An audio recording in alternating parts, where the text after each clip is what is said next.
One of our old friends is back, everybody. Are we all ready and prepared and excited and happy for a John Canzano story?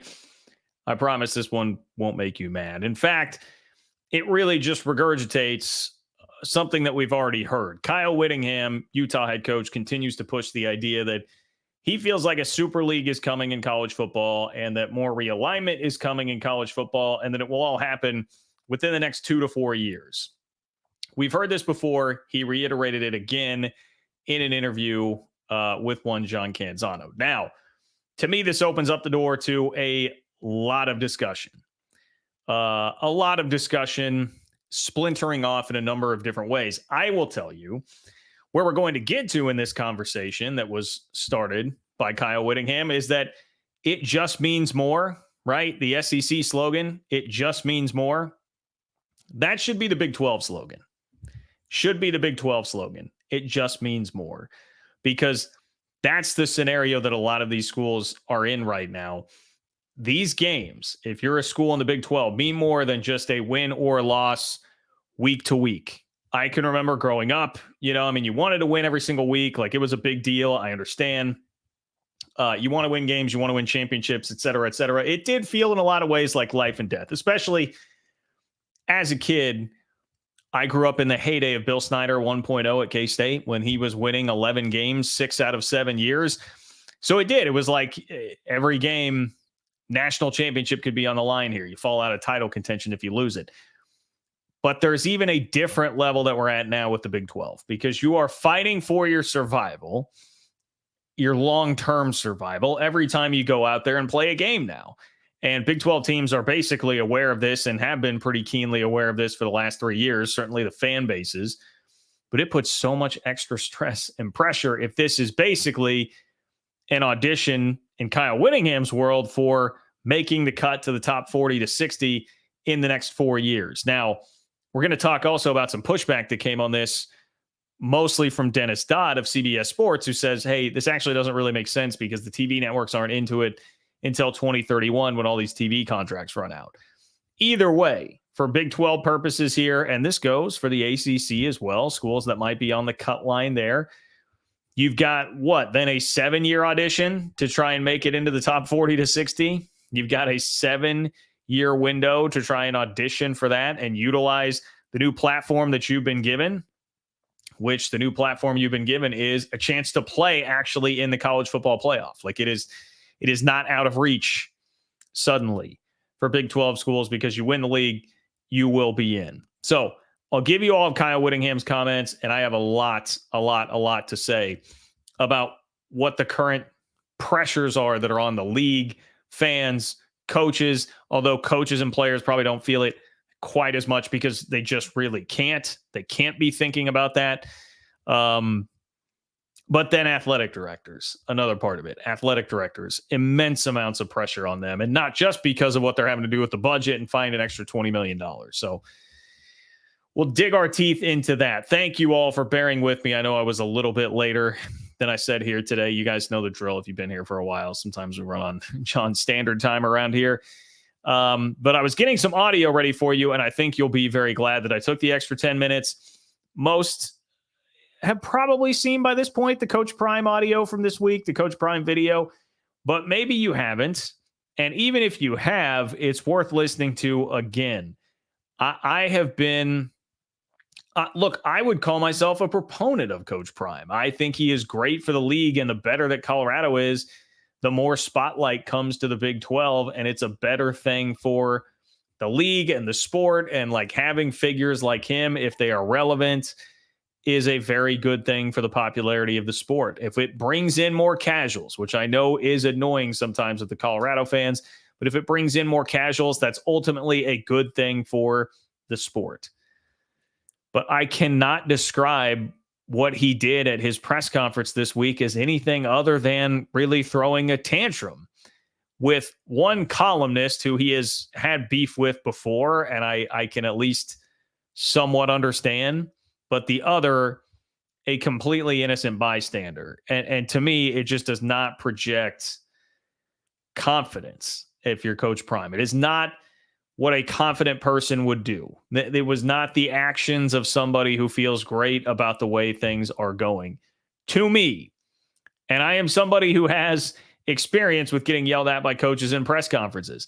And I'm going to play you that clip today, which I don't know that I've ever actually played the clip on a show for you guys. So that may be a treat for a lot of you all. I'll take you back to 2018 when I was full-time on the beat covering K-State and got yelled at by Bill Snyder in a press conference. You guys will, you'll get a chance to hear that. So we'll do that on the show today. May have a little bit of time to talk Dave Aranda. I liked what I heard from Dave Aranda about the We Pay Players campaign that they're using. At least it made sense to me. Maybe is I'm sort of indifferent to the whole thing, but I saw a little bit of pushback on Baylor opting to have their coaches wear shirts that say We Pay Players. And Dave Aranda's explanation I thought was very good. And we've got some of your hot takes. Listen, I asked you guys on Twitter earlier today, and you can let me know in the chat if you have it, but I asked my Twitter audience, what's your hottest take for the upcoming Big 12 football season? I want to know your hottest take for the upcoming Big 12 football season. And there is one school that generated takes on both sides of the line, and it's West Virginia. West Virginia seems to be the one that's like the trickiest for people to figure out. And I thought that's perfect because I actually just got through having a bit of a back and forth with a West Virginia super fan on Twitter, and I respect how much he loves the Mountaineers. But I was pushing back a bit on what I was hearing from him. And that's as somebody who I think West Virginia wins 8 games this year. So I'm much like I would say I'm not a Coach Prime hater. I'm not a West Virginia hater either. But I want to get to some of your West Virginia hot takes. But if you have good hot takes about the Big 12 upcoming season, definitely let me know. If you want to guarantee that you make it on the show tonight, look, we're streaming on Twitter again, getting used to this as we get going with all of this. If you are watching on Twitter, you can be a part of the chat and the conversation. You just need to get over to YouTube to do it. So go find John Kurtz on YouTube and you can be a part of the conversation there. And if you want to guarantee that your question or comment makes it on tonight, those of you that are in the chat, you guys know how to do that. You can click the $ below the chat box in order to do that. It will make it a super chat, attaches your donation to the chat and puts it in a separate column for me. So it will ensure that you make it on the show tonight. I appreciate all of you guys who do contribute that way. And if you are not watching live and you still want to be a part of the show, you can contribute on Venmo. It is John-Kurtz-4 to do that. And if you leave your question or comment there, I will kick off the next show with it. So with that, I have to say hello to my guy, Clint. Clint, I always appreciate your support, my friend. Thank you so much. Very generous donation on Venmo at John-Kurtz-4. And Clint says, congrats on doing so well with advancing in your profession.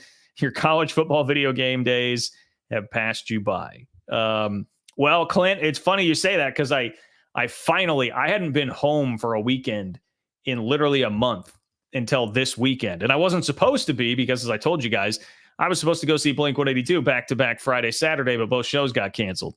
So now instead I'm going to Columbus on Tuesday. That is happening.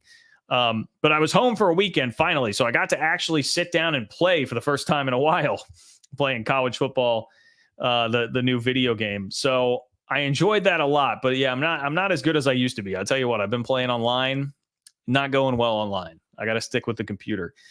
But Clint says you're a great ambassador for the wonderful Big 12, Cougars v. Wildcats in Provo, repeat of the 96 Cotton Bowl. Well, Clint, thank you, first of all, for your kind words. You are far too kind. I try my best to be a great ambassador for the Big 12. If you guys are listening now, you know my new project here is trying to give you even more Big 12 coverage. If you're tuning in on Twitter especially, make sure you go to ofbnews.com to get signed up for my Big 12 newsletter, open for business. Latest send of the newsletter was the Big 12 Anonymous Player Survey. So find out what Big 12 players think, who they think is going to win the league, what coach they would want to play for in the Big 12 that's not theirs. Would they want to play for Coach Prime? Speaking of Coach Prime, how much are Big 10 and SEC schools tampering with them? You can get all of that at ofbnews.com to get signed up there, or the link is also in the description of the YouTube video if part of the YouTube audience wants to get involved there. So I'm trying, Clint, as many ways as I can to get you guys quality Big 12 content and be a great ambassador for the league. Repeat of 96 Cotton Bowl. I mean, look, Clint, it was a great game. So I'd be cool with, having a nice back and forth game like that. But I obviously would like the outcome of the game to be a little bit different there.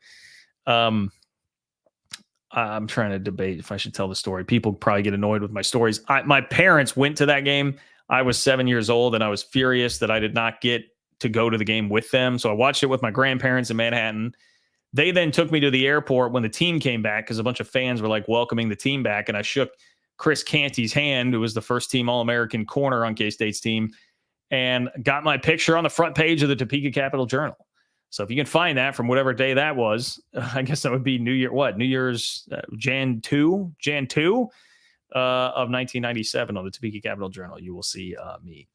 But Clint, I'm very excited for the trip. I will be there. My flight is booked. So I'll be there. I'm going to be in Provo for K-State BYU. Very much looking forward to that. Appreciate Clint. Appreciate Julius as well. Thank you, Julius, for being here. Julius says, howdy, John.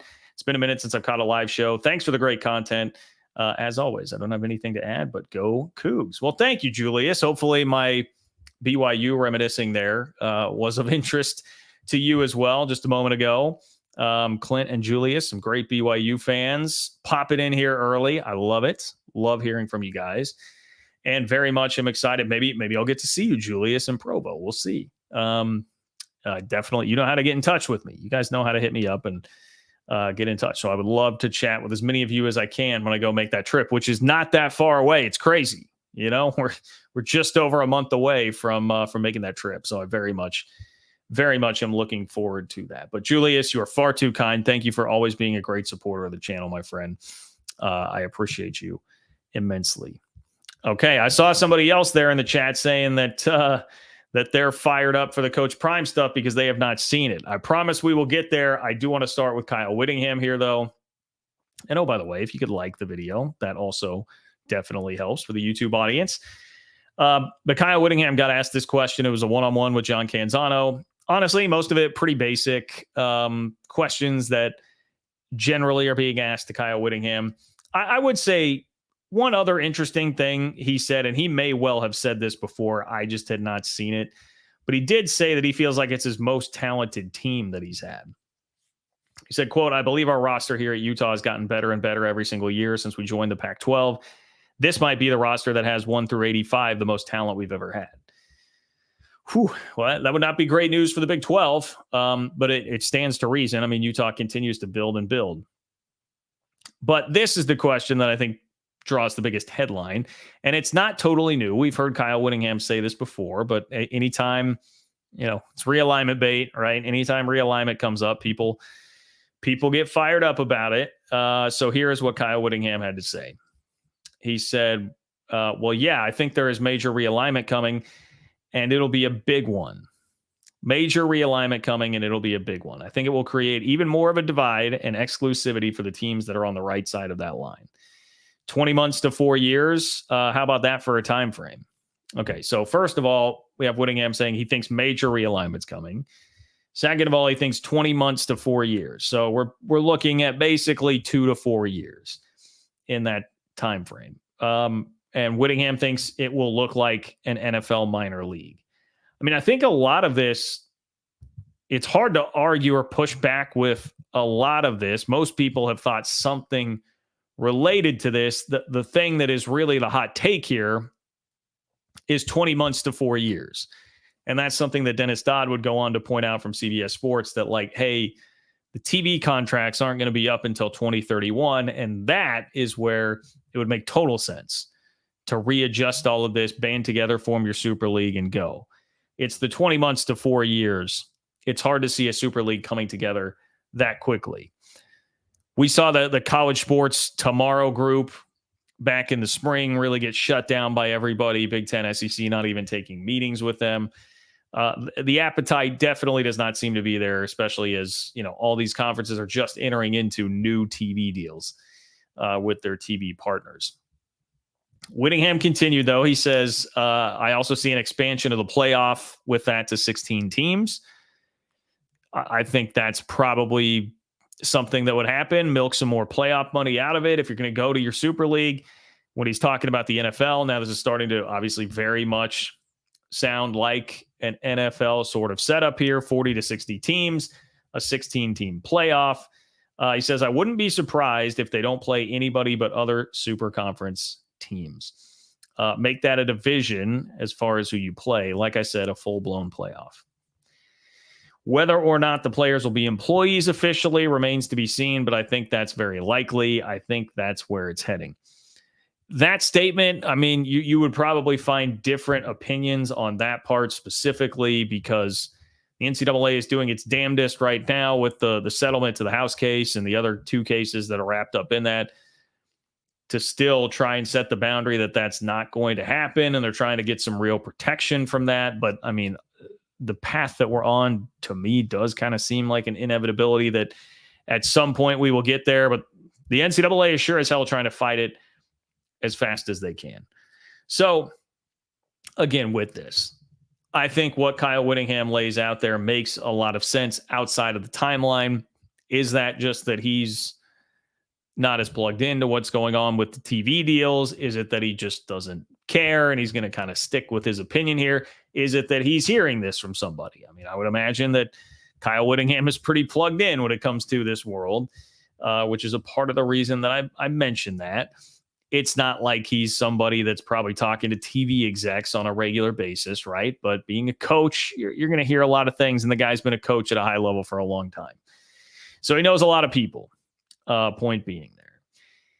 The other part of this is that 40 to 60 teams is very interesting because, that would be very beneficial to his school, right? If it's 40 to 60 teams, I mean, Utah is going to have a really good shot at that.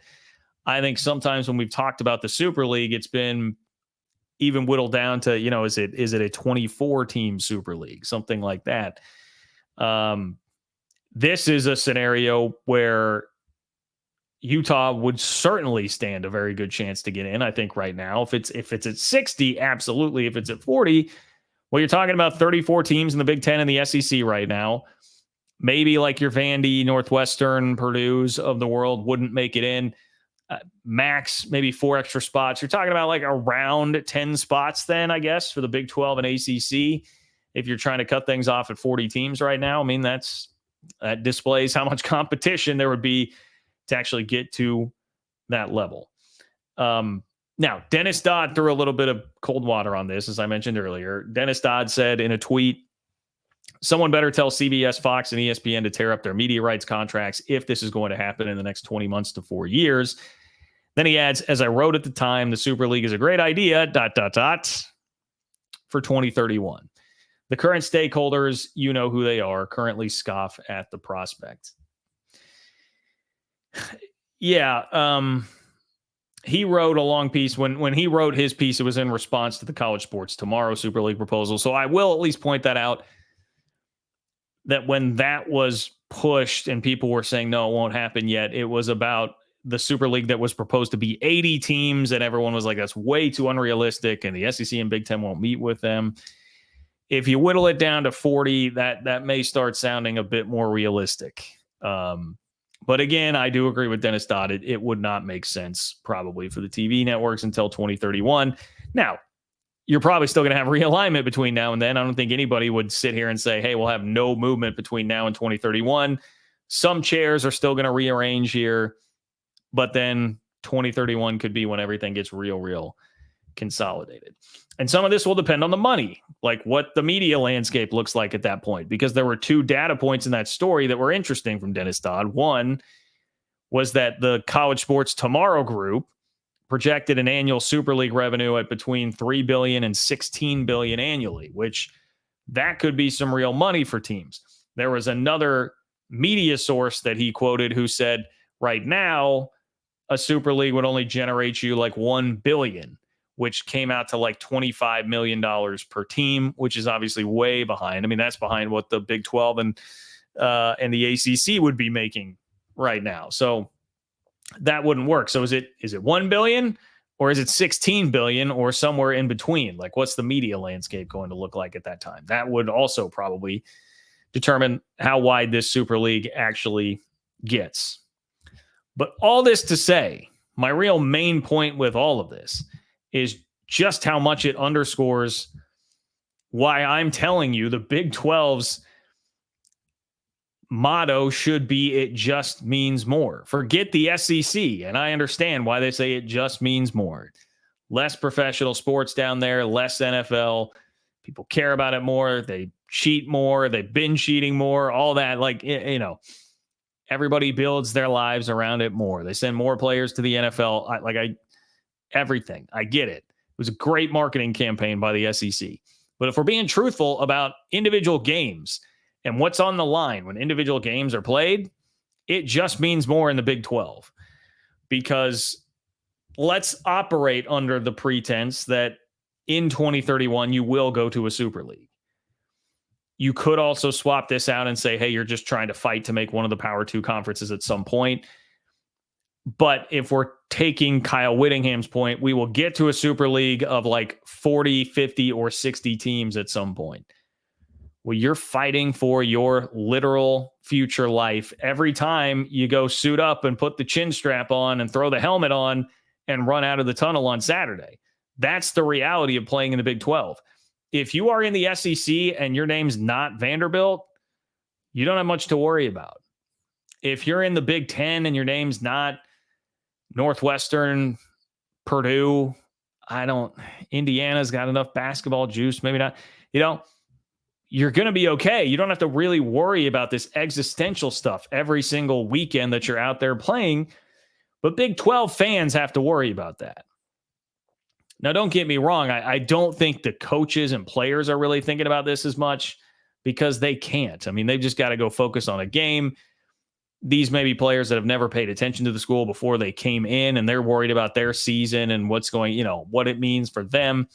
But the fans, who are the ones that care long term, and this is a part of your life, and you tailgate, and it's where you see your friends, and you want this to continue to be what it's been throughout your life.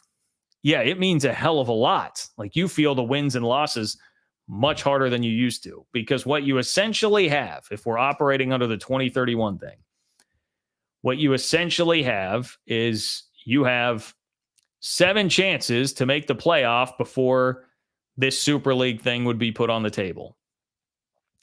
7 chances. That is a much, much better shot than you had to make a national name for yourself before, when there were only 4 spots in the playoff. Like, TCU and Cincinnati have done it from this league, but it's not easy. TCU and Baylor also know how cruel it can be being left on the outside looking in. It was really difficult. But now you just go win the league, you're going to be in. Outside chance you could get an at-large too, but you go win the league, you win that game in Arlington, you will be in the playoff. You've got 7 chances. If you get there to the playoff, more casuals know who you are. If you win a game or 2 in the playoff, you generate more respect, not just among the casuals, but among everybody, and your brand will build. It is a brand building opportunity that was not there at all before, or just barely there before, because it was so hard for a Big 12 team not named Texas or Oklahoma to make the playoff. It's a very tall task. Now you've got a chance. Take advantage of it. Some school, or maybe 2 from this league, could take advantage of it to elevate their profile enough to make the cut line there for the Super League. That's the plus side of it. Are you Oklahoma State? Are you Utah, K-State, Kansas, Arizona, West Virginia, UCF, Texas Tech? If Joey McGuire really is that guy, can you be the school that jumps up and makes the playoff 5 times in the next 7 years, 4 times in the next 7 years, and elevate your national brand that much so that you're going to be guaranteed a spot at the table when this big cutoff happens, when another door slams? That's what's on the line here. That's why it just means more in the Big 12. Because the flip side is you could get left out in the cold. You could get Oregon State or Washington Stated pretty fast, and nobody's really going to care. I mean, there may be folks like me that will sit here and say, hey, I feel bad because I understand, like, I've been in that same position before. I have some empathy here, but no one's really going to stop and do much for you, and the machine will just go on. And so you start losing games, That's what you got to be thinking about. What is this doing to our long-term brand value here and our chances to stay at the big boy table?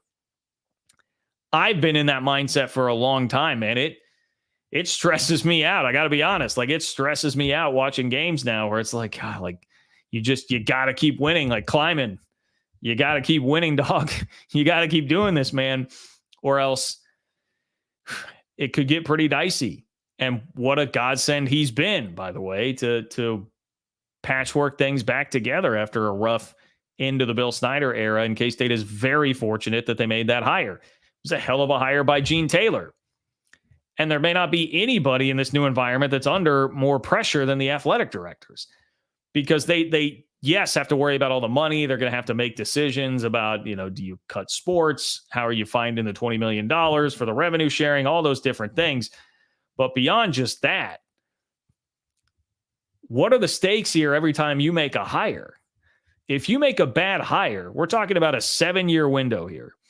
If you make a bad hire, you just set that timeline back like 3 years. So, let's say somebody's firing a coach at the end of this year. Is it Dave Aranda? Is it Kalani Sitake? Scott Satterfield, since he totally bombs, are you just bailing on Scott Satterfield this early? Somebody gets fired, right? If you make the wrong hire, if you're the athletic director, that's like costing you 3 years, probably. I mean, most likely a coach is going to get 3 years. So you would take this year, your coach bombs, and then you got 3 years, you made a bad hire. Man, you've just blown half of this window where you're supposed to be brand building. And then maybe it takes a year or two for the new coach, even if you make the right hire, to get up and running. You could have just blown your entire window. Like, there is immense pressure on these guys to be making good hires. You could set yourself way back. And I would point out ADs that are having to make decisions potentially this year. I mean, Mac Rhodes at Baylor, Tom Holmoe at BYU. There's some stress and some pressure there on how long do I let my guy go versus do I have to just make the move right now because we don't have time to mess around based on our long-term future. I mean, all these schools that I've just laid out there are definitely schools that would have to be worried about being on the cut line. Like Dennis Dodd in that article, I was rereading his article from this spring earlier that I mentioned just a second ago.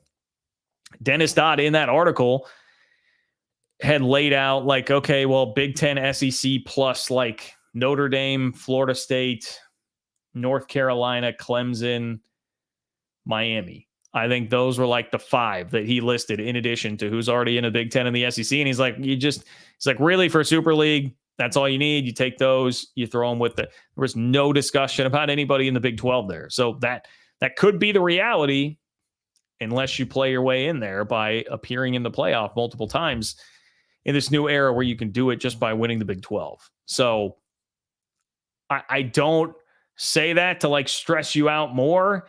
If you're able to not think about that while you're just watching a game on Saturday, more power to you. That's a better way to live. But I do think the ultimate reality is it does mean more. These do mean more than they used to, and it means more than virtually everywhere else in the country. I guess I would say the same thing about like a Pitt, Louisville, Syracuse, Boston College, Wake Forest, Virginia Tech, NC State, like teams in that caliber of the ACC, that tier of the ACC, they could say the same thing too. They could very much say the same thing too. But in the Big 12, it definitely just means more. Okay, let me pop into a couple of super chats here. If you guys want to leave a super chat to guarantee that you make it on the show tonight, click the $ below the chat box to do that. If you are on Twitter, which we have a huge Twitter audience, welcome in everybody there. Almost 1,000 people from Twitter right now. Appreciate all of you guys. If you want to be a part of the conversation, just watch it on YouTube. So go to John Kurtz on YouTube and you can watch the stream there and actually have your comments be included here in the chat.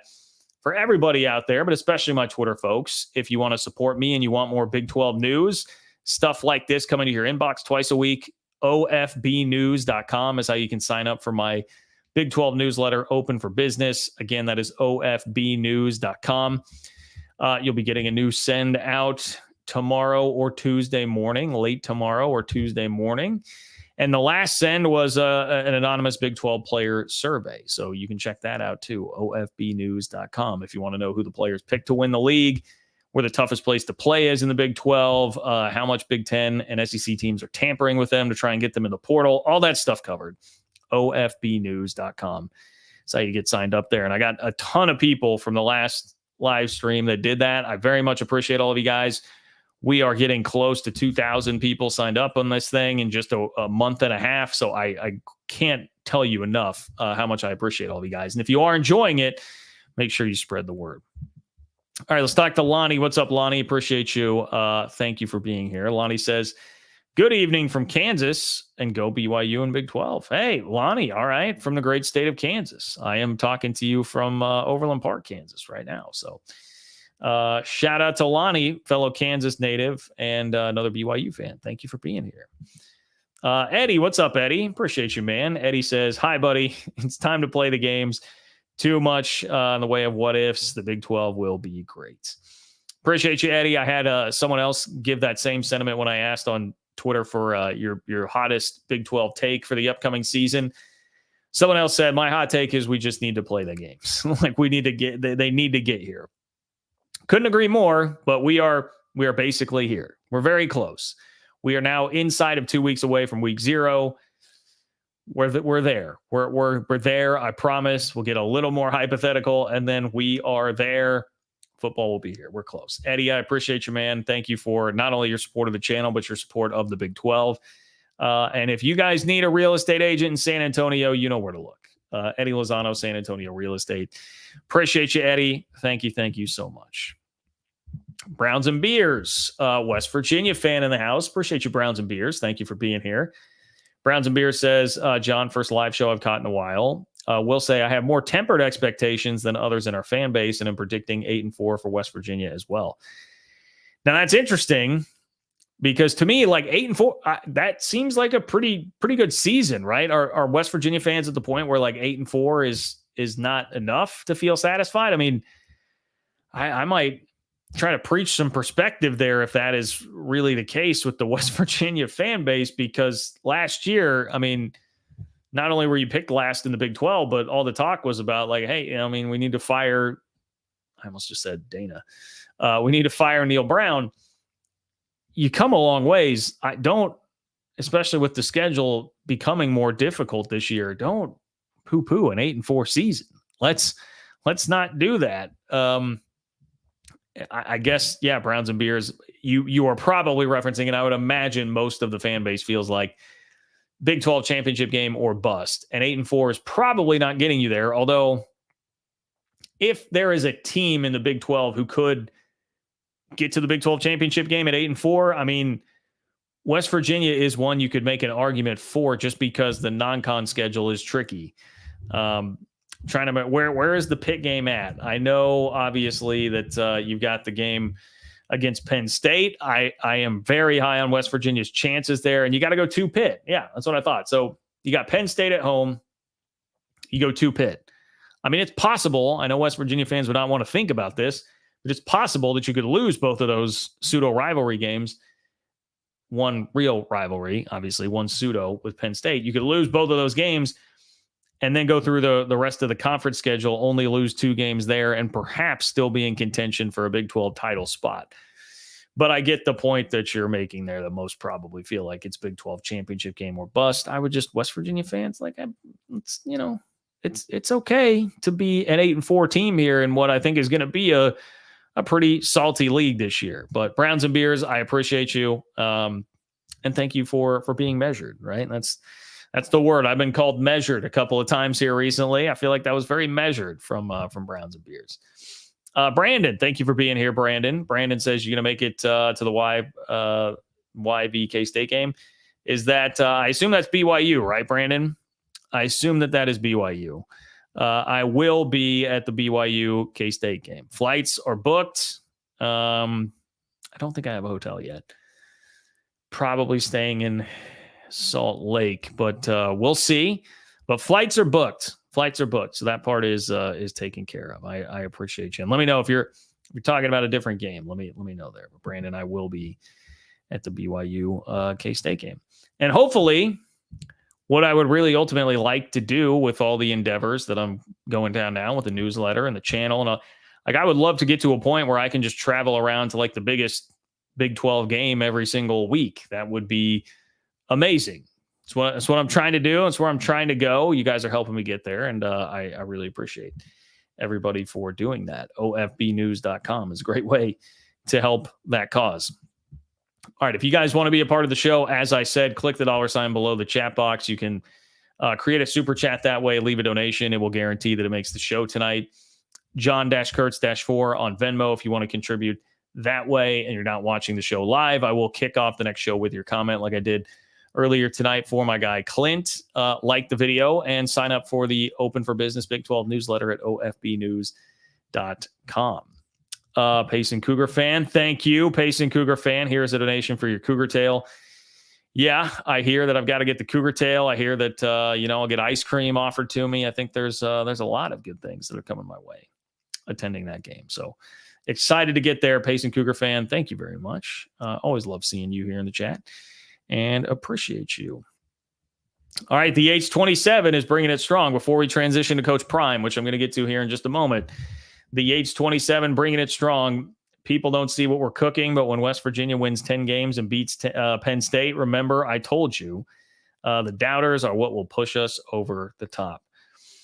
Man, maybe I should have said, I may come back to that, actually, the H27, because I want to start leaking into the show a little bit here, your bold predictions, and I got some bold ones on both sides of the aisle for West Virginia. And I feel like this comment plays very well into that. For what it's worth, the H27, I am very, very much contemplating picking West Virginia to win that game. And boy, do I want that one. You guys know I'm not fond of Penn State. I want that one badly. But I may come back to this, the H27, because it will play into the West Virginia hot takes that I was getting from folks. Okay, let's talk Coach Prime in Colorado, which I'm always a bit conflicted here. This has turned into a national story this week. I'm going to call it a tantrum at a press conference. Altercation, weird interaction, certainly very combative interaction, multiple combative interactions at his press conference. I don't think it's a great look. I'm not a Coach Prime hater. I am not at all. I want him to succeed. I think it would be great for the league if he does. I don't think these are the actions of a confident person. And I'm going to play you the audio and the video from it. Like, we'll see it and we'll all get to react together if you have not seen it. My hesitation here is like, it's a national story. It's something from the Big 12. I feel like that doubly means that I need to talk about it on the show. But it's funny, man. Anytime I post a video where the main focus is Coach Prime in Colorado, you guys don't care, man. I mean, it does not go. The views are low. It does not perform. You guys do not seem very interested in Coach Prime in Colorado. And maybe some of that is like the sentiment that we got from Eddie just a moment ago. Like, I just need the games to start. I'm tired of all this talk. I know there's a contingent that doesn't like Prime, but you guys as an audience don't even seem to really want to hate watch the Prime stuff. This, though, is very interesting to me because this shows, I think, some chinks in the armor, some real cracks here. And many have probably thought that already about Colorado and their chances to win a bunch of games this year and all of that. I have been skeptical enough to just say, I think they're a 6 or 7 win team this year in the Big 12, which is fine and could still be Coach Prime doing a good job. But I feel worse about that prediction after watching what unfolded at these press conferences. Now, some backstory. The first clip that I'm going to play you is Coach Prime going at it with Sean Keeler, who is a columnist from the Denver Post. They have history in that, Sean Keeler he has written very critical columns before of Colorado. He's been unafraid to publicly criticize through his work. Even if you listen to him on 365 Sports, he has definitely been outwardly critical of Coach Prime, which is his job. He is a columnist, so he is paid to give his opinion. That's what you have to do. And I definitely give him credit for standing his ground on this and then still showing up and trying to ask questions at a press conference. Keyword there, trying. But man, Coach Prime wanted none of this. I can understand Coach Prime being a little bit perturbed at this, and it's not the first time that you've had a testy run-in between either a reporter or particularly more of an opinion person and a coach at a press conference. That is somewhat natural. Make sure I've got the right one here. Yep, Sean Keeler. All right. So here we go. Here is Coach Prime and his back and forth with Sean Keeler, the columnist of the Denver Post. Let's react to it. The Denver Post. Happy summer, my man. You don't like us, man. Why do you do this to yourself? Come on. You don't like us. Mark likes me, by the way. Huh? Yeah. Mark said he likes me. No, so but that's you don't. Why do you do this, though? No, sorry. Two-parter, if I could. No, I'm serious. Why do you do this? Like, you don't. Like, why do you do this? No, it's not about that. Football question. Why do you do this? Like, it would be hard for me to really engage in someone I don't like or something I don't like. I'm just asking why. Like, why? Gotta pay What the bills, did I do? You didn't do anything. It's not about that. But this is But a football why? question. I'm asking you why. Yeah, you can answer, but that's Okay, not answer germane to me. this. What? Yeah. Because you want me to answer you. So Yeah, okay, that's fine. That's fair. Why? Why? Because I have Give questions. me your why. What's your why? What do you want to know? Why do you always on attack? Like, what did we do? Where am I on attack today? Where am I on attack? Yeah, I'm not gonna give you opportunity to be on attack. But I'm asking you why. Like, what does it do for you? Like, what happened? It's not about me. But what happened to get you like this? It's a good question. No, I'm serious. Because I want to help. I'm serious. I want to help. Because it's not normal. We can talk about that. Okay. Can I ask you a football question? No, Seriously. No, we'll talk about that. When we talk about that, I'll talk about that with you. Can we ask you a football question, please? When I talk about that, we talk about that. We can talk about that. Yeah, there's it's not a whole lot of love lost there, huh? Between he and Sean Keeler. I think the biggest, if we're going to break down that actual clip, the biggest mistake that Keeler made that whole time is when he says, that's a good question. When he was asked, like, what is your why are you like this? And he just said, that's a good question. Now, I know that's after a lot of back and forth, and maybe you're just like that. But my answer, if I'm Sean Keeler, would have been, I give my opinion. I'm telling you what I see, what I think my opinion is. That's what I'm paid to do. I wouldn't have just backed down like that. I think that's one part if I'm going to step into his shoes. And that's tough. That's a tough position to be in. And you've been back and forth. I don't mean to say, I'm not trying to take a shot at Sean there, but that is one thing. If I could change that interaction for his sake, I would want it to not have included that.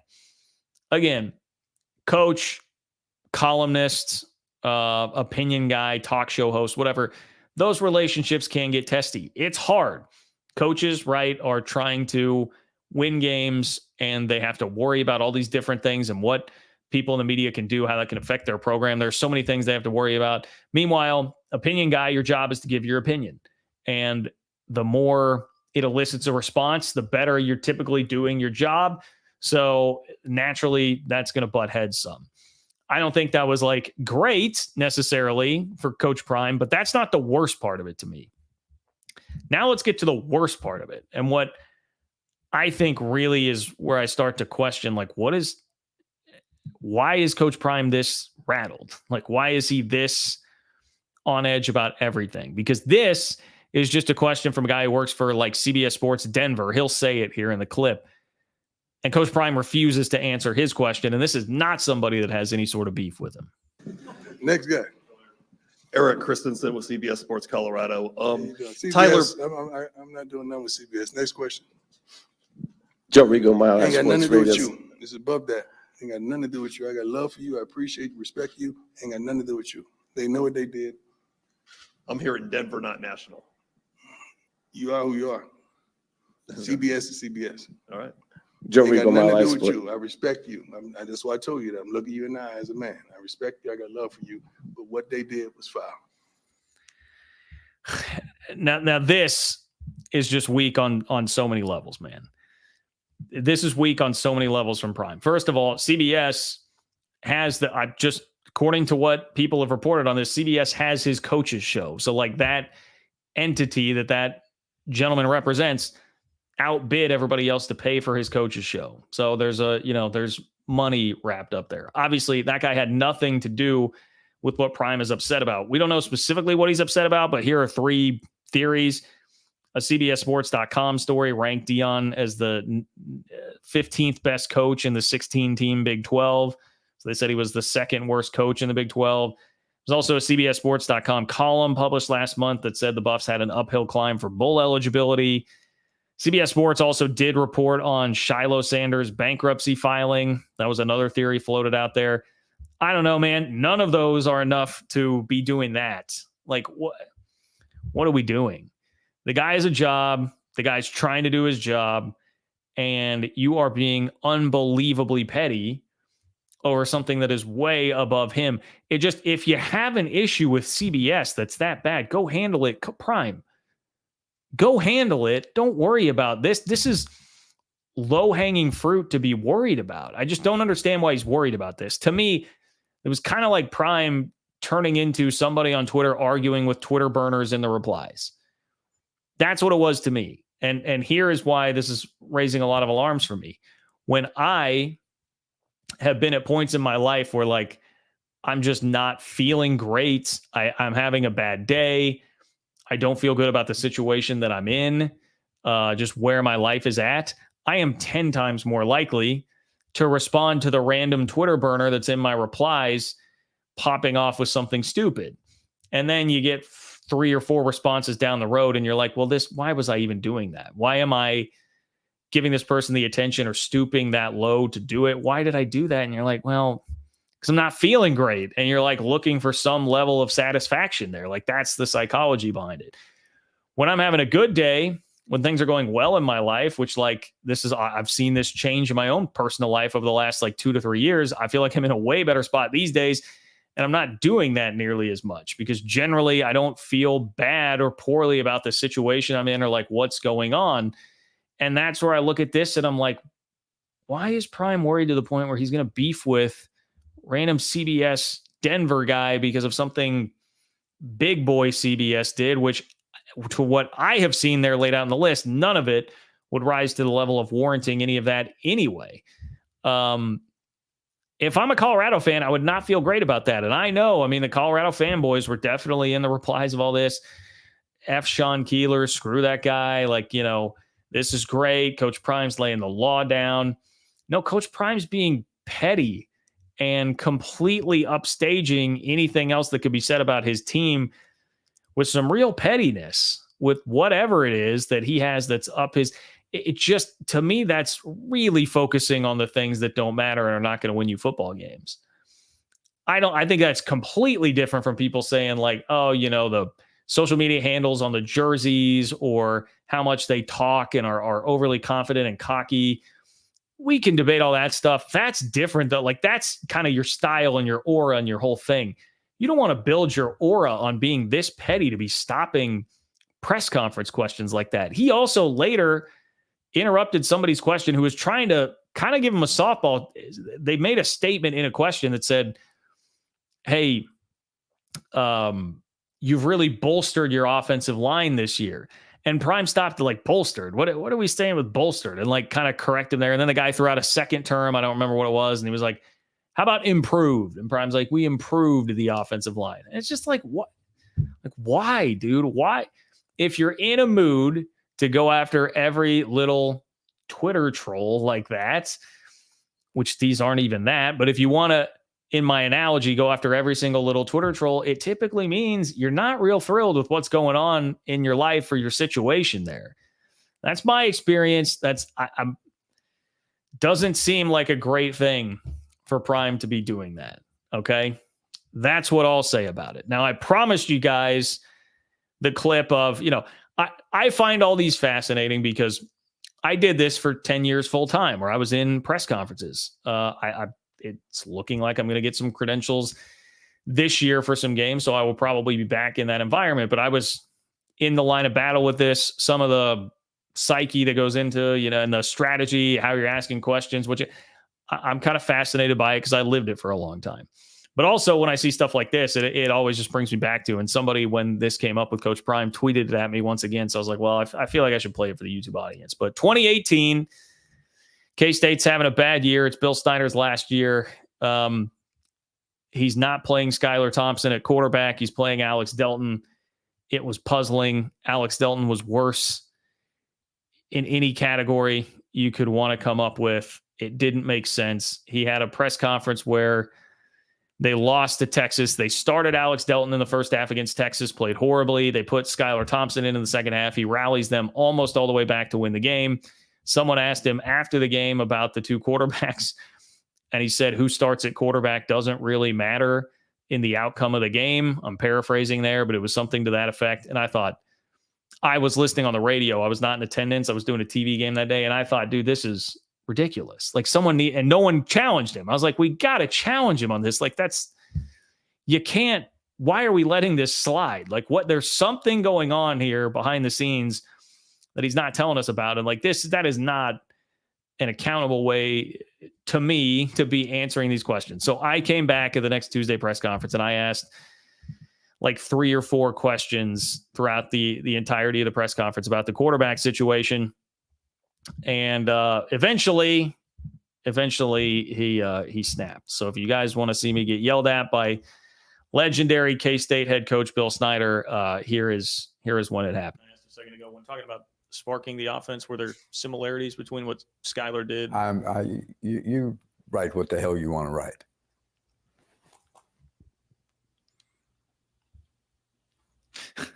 Okay. It always makes me laugh when I see it now. Crazy that's been almost 6 years ago. But yeah, so that was the backstory on that. I didn't have a really adversarial relationship with him up to that point in time, but that season, there was a lot of stuff. There were a lot of prickly moments there. He had another one where Kellis Robinette from the Kansas City Star, Wichita Eagle, he next questioned him. Like every time he asked a question, he would just say next question. He was upset about all sorts of stuff. The wheels were falling off there at the end of 2018. There was a lot of, I could tell you all sorts of stories about that season. It was not really fun, but Bill Snyder in that moment, at least he had a Hall of Fame coaching career under his belt, right? Now Prime's a Hall of Fame player. So I can just hear somebody arguing that back to me, but like Snyder's a Hall of Fame coach.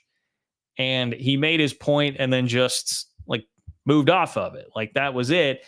And it wasn't overly petty. He was really reacting to the actual questions that were being asked there. So and I would say in 2018, there was a lot of stuff going on that was not great behind the scenes with like Bill Snyder and his program. And that was a sign of like some of the chinks in the armor, the cracks coming when that did happen. So again, I say this does not make me confident about the direction of Colorado football. The fact that this is happening for Coach Prime. So anyway, hope you guys enjoyed that. I know I've got some super chats to get caught up on here, and I want to get to your hot takes. We're going to get to your hot takes, I promise, before I leave here today. Okay, the Yates 27. I'll pop back to that in just a moment. Eddie Lozano, appreciate you, Eddie. Eddie says, I've been viewing the new school's channels. They are optimistic about coming and winning the Big 12. When they visit our stadiums, they will be surprised by how hard it is to win because fans show up. Well, Eddie, I think I would almost lump this into your hot takes for the upcoming Big 12 season portion of the show, because I had somebody saying, and I'm sorry, I don't have it offhand here, but somebody did say the new schools will struggle playing on the road more than they think. And I don't even know if that's really a hot take. I do think that there is something to that. Now, if you're in the Pac-12, you do have to go to Autzen.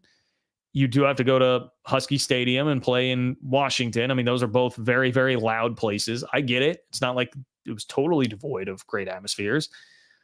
But you've also got UCLA, Cal. I mean, even USC has been a shell of itself. Like, there are some environments that are not very loud, and you're getting a lot of those. Stanford, God, I've been to a game at Stanford when K-State played there in 2016. It was a horrific environment, and they had Christian McCaffrey. That was a good team. So yeah, it'll be different. And especially, Kyle Whittingham's not dumb enough to carry like a cocky attitude into those games and not respect it. He knows better. I would imagine the players, for the most part, know better. But if they do carry any of that attitude that some of the fans have had, then they will definitely be in trouble. And I don't even know. I would just say it's kind of a warm take if you want to say that Utah, Arizona State, and Colorado will struggle on the road more than they think they're going to this year, because the environments are actually tougher than they're made out to be. And especially if you think about that, I mean, 3 of the 4, Utah's the preseason pick to win the league. Wherever they go on the road, people are going to be fired up that they're coming. They're going to get everybody's best shot. If you are Arizona, you're a popular pick to win the league. That was the players' pick to win the league in my Big 12 Players Anonymous survey, right? They have the 2 of the very best players in the conference that draw a ton of headlines. People are going to be fired up to play them. Like that Friday night game with K-State early in the year, non-conference game technically, but K-State is going to be ready for that. Everyone's fired up for it. If you're Colorado, you're drawing all these national headlines. You talk so much. Everyone's definitely going to be up for you and giving you their best shot. Arizona State, it's a little bit of a different story. But then we've got, Kenny Dillingham made that actual point already at Big 12 Media Days that, hey, like, it'll be tough for us. We're going to have to start using silent counts more because we didn't have to do it all that much in the Pac-12. So I think you're pretty spot on. I think you're pretty spot on there, Eddie. I appreciate your contribution and appreciate your take there. So, Michael, what's going on, Michael? Michael says, dang, I hate being late to the show and see I missed BYU versus K-State talk. I'll have to catch up the second this post. Yes, definitely do, Michael. Definitely do. I did talk about the fact that you probably know this by this point, Michael, but I will be in Provo for the K-State game. Can't wait for football. Hashtag Go Cougs. Michael, thank you for your support. Definitely go back and listen because we got a nice little chunk of BYU talk in there. Be curious for the BYU fans' hot takes this year. Hottest take about the upcoming Big 12 season. Would really, really be interested to hear what you guys have to say. But Michael, thank you for always being such a great supporter of the channel. Alan, great to see you, Alan. I hope that you caught either the very end of the show the other day when I had just completely missed your super chat. I got it back at the very end and read something about it. And then I tried to apologize the next show too. Was trying to find you on Twitter. I wanted to apologize. So here is me apologizing again, Alan, that I messed that up the other day. I'm glad to see you back here. And thank you for continuing to support the channel. Alan says, John, Penn State is going down. Go West Virginia. Love that, Alan. I know what's going to happen. I'll be on the fence about, all right, I'm definitely taking West Virginia to cover. Do I take them to win the game? And then I'm going to start talking to you guys. We're going to get all gassed up. I'll get all hyped up. And then I'm going to wind up picking West Virginia to win the game, I'm sure. Jayhawk's proud to be in the Big 12. If you guys are new, Alan definitely does not want Kansas going anywhere, wants them to stay in the Big 12. Top to bottom, best coaches, best basketball conference, and only Power 4 conference where 8 teams have a shot at making the college football playoff. Rock Chalk Jayhawk Allen. Appreciate you, Alan. Definitely the only conference where 8 teams, I would say, have a legitimate shot to win the league championship and get a bye in the college football playoff. You could probably argue, I mean, if you're going to the SEC or the Big Ten, but particularly the SEC, that you could get a list 8 teams deep that like have a legit shot to make the playoff as an at-large. If you're talking about that tier of like Tennessee, Oklahoma, who else would we throw in? Because the teams that people are going to talk about: Alabama, Georgia, Texas, Ole Miss, LSU, and then we're going Oklahoma, Tennessee. I don't know. Maybe Florida. I definitely don't buy into that. Speaking of Big 12 teams, I think UCF could very well beat Florida. But you could build a list. You could build a list that wouldn't be crazy probably in the SEC. But I get your point there, Alan. Alan's doing a great job holding things up for the conference right now. And I very much appreciate the enthusiasm, Alan. And thank you for being here. Thank you for your forgiveness for what happened last time. And thank you for being back here in the chat. Gentle brutality. It's funny. Gentle brutality. Appreciate your support. Gentle brutality says, Gut says, Texas Tech surprise team, Big 12 title game. Here's one thing that is underrated for Texas Tech if you're a Tech fan. And I am somebody who's taken a little bit of grief from some of my Texas Tech friends about not including them at one point in the list of like 8 teams that I felt like had a legit shot to make it to the Big 12 championship game from the Big 12. Or I don't know what I'm saying. To make the Big 12 championship game, I had them out of that list. Now I've kind of come back to saying, like, would it shock me? No, it would not shock me. But we may have just missed by a year, been early by a year, right? Like K-State had a 7-5 season, won the bowl game, 8-5. K-State has a 7-5 regular season and then steps up the next year and makes the Big 12 championship game. It was the same, or wins the Big 12. It was the same for Baylor, right? The year before they made it in 21, they took a pretty big jump. We've seen teams take pretty big jumps here recently to get in. Oklahoma State, everybody was down on Oklahoma State. They were not a sexy pick. They made it to the Big 12 championship game last year.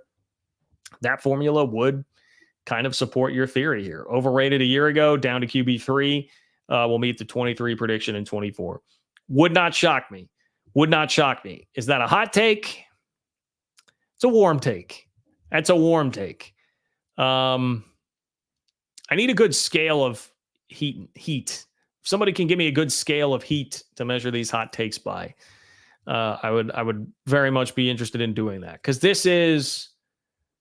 it's definitely more than lukewarm. It's definitely pretty warm, but it's not totally scorching hot. That's the way I would put it. So I like it. I like it, Gentle Brutality. Thank you. Thank you. Mikey Mike, another good name there. Mikey Mike.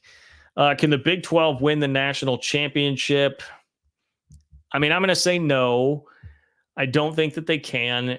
We saw how far the gap is when TCU played Georgia for the national championship. Now, had Georgia actually lost the game against Ohio State, that you can argue Ryan Day probably should have won that game. I definitely don't think they're getting whitewashed quite like that, but it probably looks a little bit more like Washington, Michigan from this past year, and still feels like it's fairly far away. Georgia was an extraordinary team that year. So, is there a scenario where you'd have to paint me a scenario like that, where whoever the best team in the country this year gets tripped up, and it may well be Georgia. I mean, they've got a really difficult schedule, but it may well be Georgia. Whoever, if you want to say it's Texas, they get tripped up and you wind up with, to me, I hate to keep picking on the Big Ten, but it would be like if you get some kind of Big Ten team in the national championship game, like TCU beat Michigan, I think that would be your better option there. Maybe you have, but so the path for the Big 12, you conference champ, you get a bye. So then you're in the round of 8. You'd have to win 2 games to get there. Maybe you get an upset before you in the round of 8. You can win that game, and then it comes down to like one kind of Michigan-y sort of win for a TCU type of team, and then you could be in the championship game. But it just a lot of dominoes that would have to happen. I do think it's pretty doubtful. I don't, much as I love the league, I don't see that happening. I don't see that happening. Jason, thank you for your support.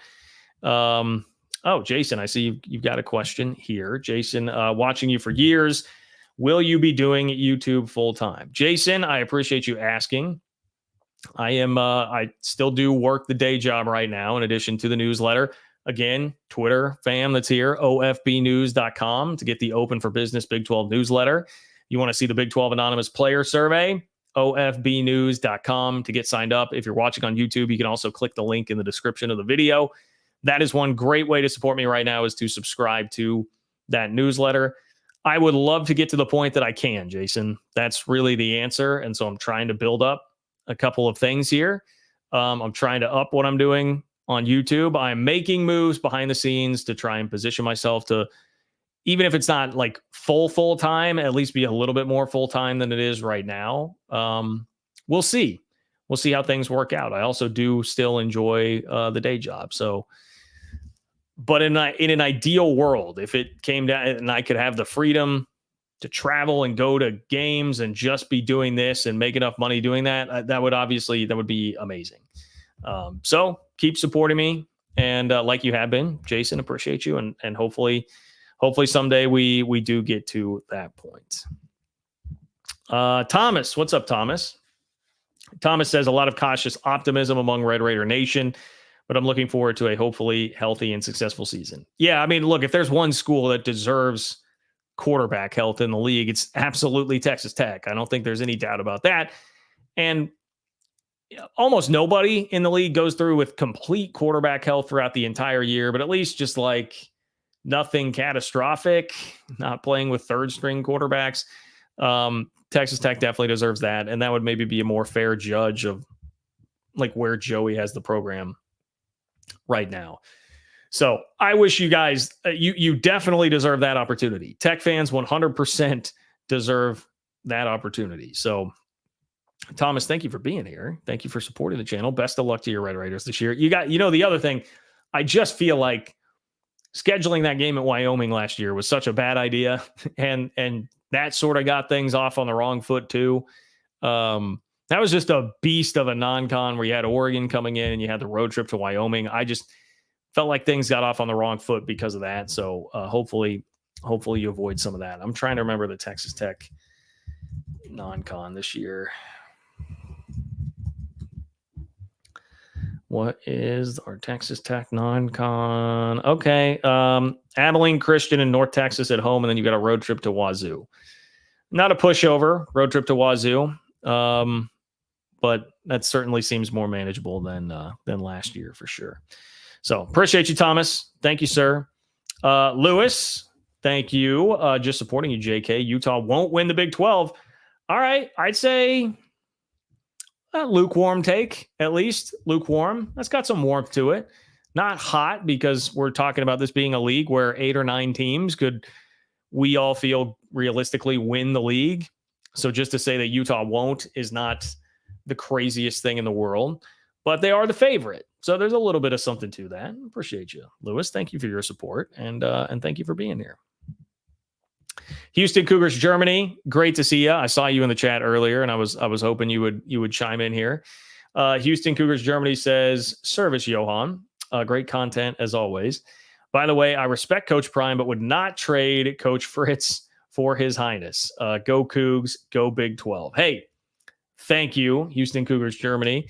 I like that. A man that can respect Coach Prime. I can respect Coach Prime and very much do. I just don't love what that press conference, what kind of message, what kind of energy that was giving off. It's just been a lot of things out of Boulder that have been giving off energy that does not feel good and conducive to a successful season. And I'm not at all talking about the piece that came out at Athlon about what was going on in the locker room, because I told you guys when that came out, I'm a little skeptical of that, especially if you're quoting like former players. A lot of times guys have sour grapes that they want to, for a lot of reasons, I'm a little bit skeptical of that. But everything that is just things that you can point to that are like tangible things that are coming out of Prime, or, guys getting in some hot water, like just the rap concert thing.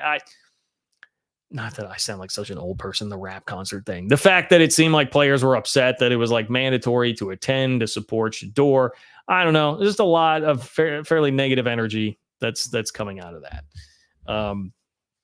Did I just cite an Athlon article? Was saying I was also skeptical of an Athlon article. Maybe I shouldn't have included that piece of it, but I think you guys get the point. Anyway, Houston Cougars, Germany, thank you very much. I did have somebody say their Big 12 hot take for this year is that Willie Fritz is the best coach in the Big 12. So that's a hot take. Now, I think Willie Fritz is an excellent coach. Kansas City guy. I love that he reps my hometown, and I think he is a very good coach.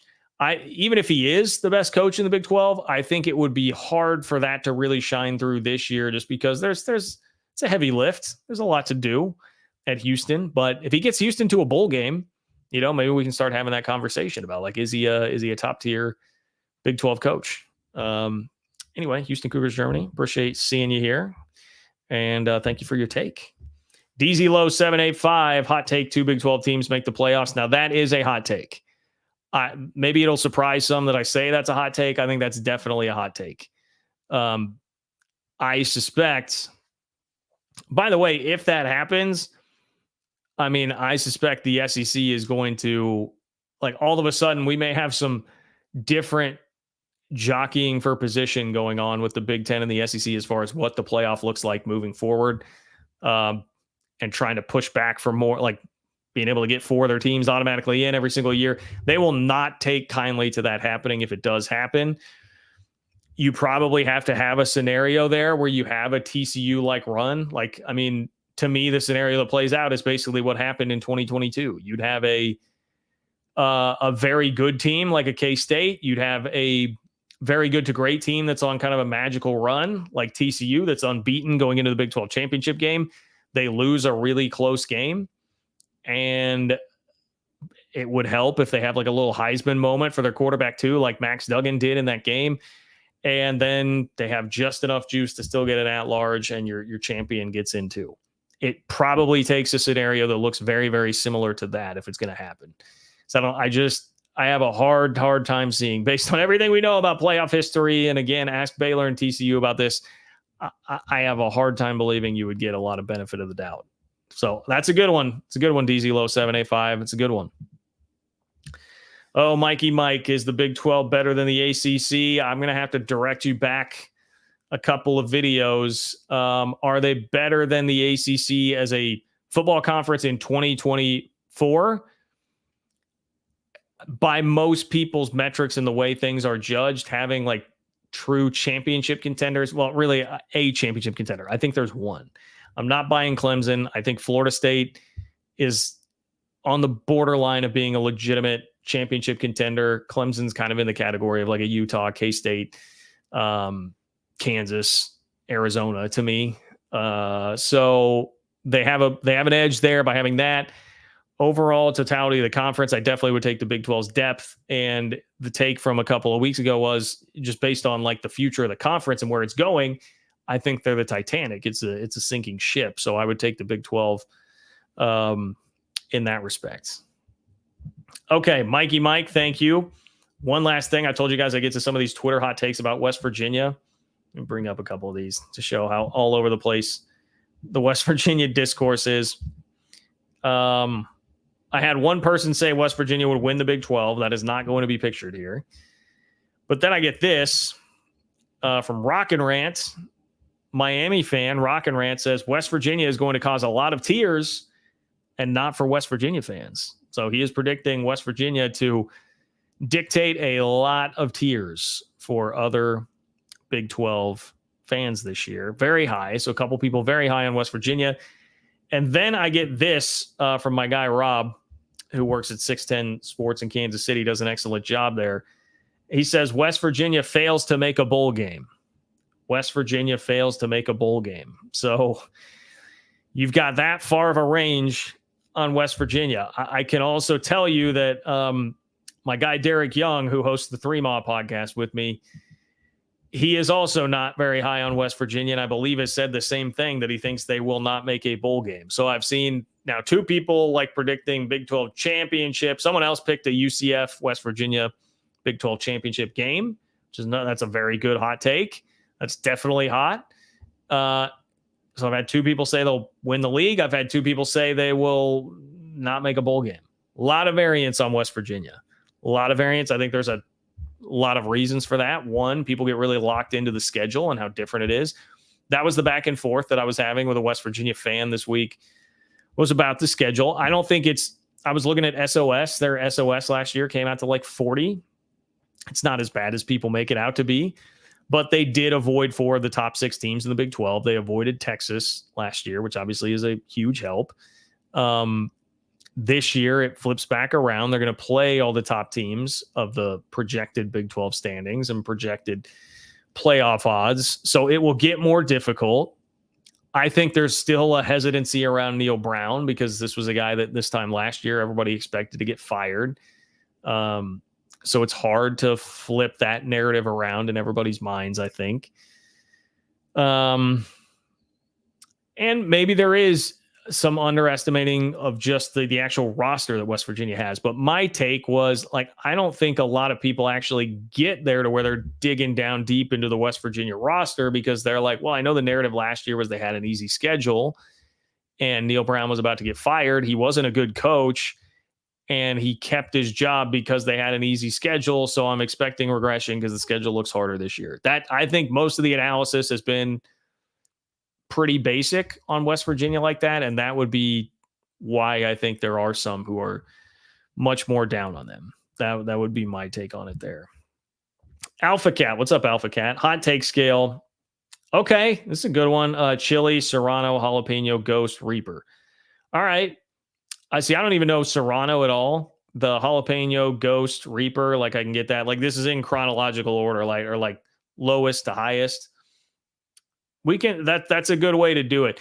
I know if everybody watched Hot Ones all the time, and I've only seen it a handful of times, if we could get like all the different little bottles of sauces that they have on Hot Ones, That could be a good one. I could even pull out the hot sauce and hold it up. This is how hot of a take that is. That's not bad. That's not bad. That's pretty good, Alpha Cat. Appreciate that. It's a good contribution. Houston Cougars, Germany. Thank you, gentle brutality. I think that's in response to this. Houston Cougars, Germany. I'm just laughing because seeing the thank you, gentle brutality. That's kind of funny. I love it. But gentle brutality said, Willie Fritz very well might prove to be the best coach in the league, and he will have Houston competitive.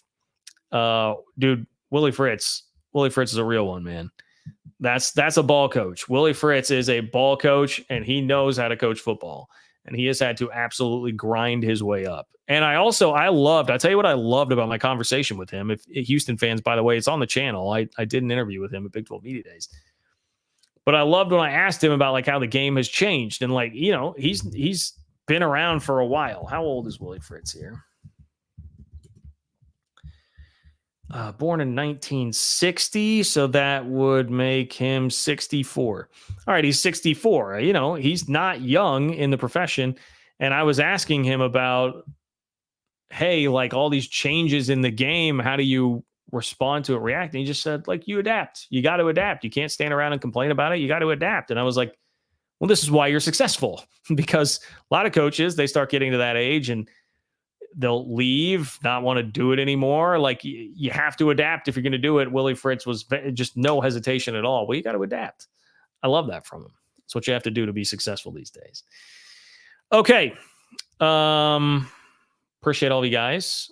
Thank you for the info, Chuck, on the bomb sauce being made in Kansas City. I didn't know that. Shout out to KC.